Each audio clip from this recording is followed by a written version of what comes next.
friends with self-doubt because we have it, and trying to fake it that we don't have it, it won't work in the long run. It may get us through a pinch. And so what does science say about self-doubt? Well, self-doubt is actually, it's a good evolutionary thing. We wouldn't be here if our ancestors didn't have a fair amount of self-doubt. If self-doubt wasn't bred into us, our ancestors would have crossed a raging river because they saw a deer on the other side of the river and they were hungry. And they would have chased after it thinking they could get to the other side of the river when they had no chance at all. And so having, doubt is a good thing. It's when it infects our self-worth that it becomes toxic. So how do we separate it from our self-worth?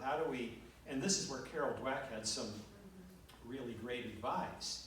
We talked about that. And Carol Dweck said, what you need to do is look at your self-doubt as like that annoying friend that shows up when you at least want them to show up. You again. I suppose you're here to tell me some annoying news, yeah? Okay, get it out there. I mean, it's like a cloud. It's like bad weather. It's like the annoying friend. It will show up. It'll show up when least convenient. But there's informational value in it. And if you can separate self-doubt from your self-worth, you can extract the informational value from your self-doubt. And now you have something. Maybe there's a basis for your self-doubt. Maybe you didn't prepare well enough for this. Maybe you're embarking on an entrepreneurial effort and your self-doubt has to do with the fact that you've never been in sales before. And you're terrified about that prospect. Because anybody who starts their own business is by definition a salesperson. And you might have this image about what effective salespeople are really like, and you go, I'm not that person. Okay, well, you can deal with that information by taking sales training or hiring somebody who's good at sales. In other words, when you sort of reduce the salt, you say, this is just information. It's not, has nothing to do with my self-worth. Calm down, what is it telling me? And then proceed.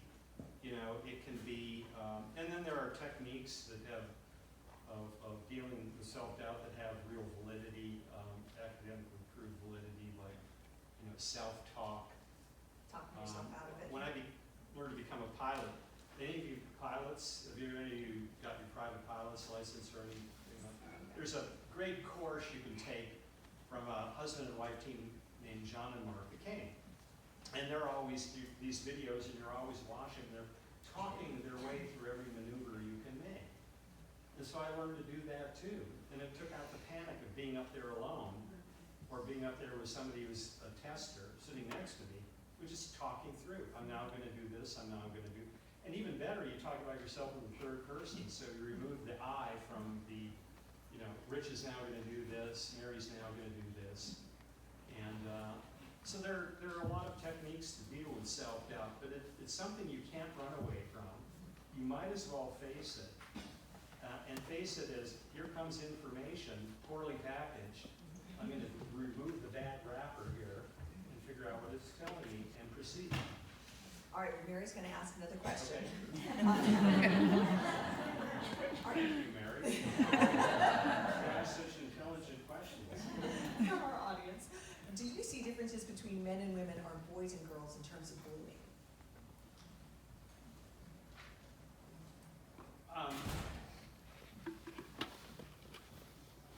Boy, these are landmines. I got another one right after it too.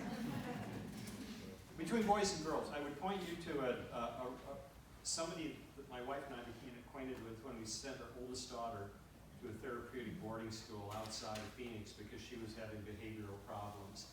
And by the way, the founder of Spring Ridge Academy, Jeannie Courtney, whom I read about in the book, was herself a late bloomer who started, with no academic background in the field at all, started this nationally recognized therapeutic boarding school at age 52, I think.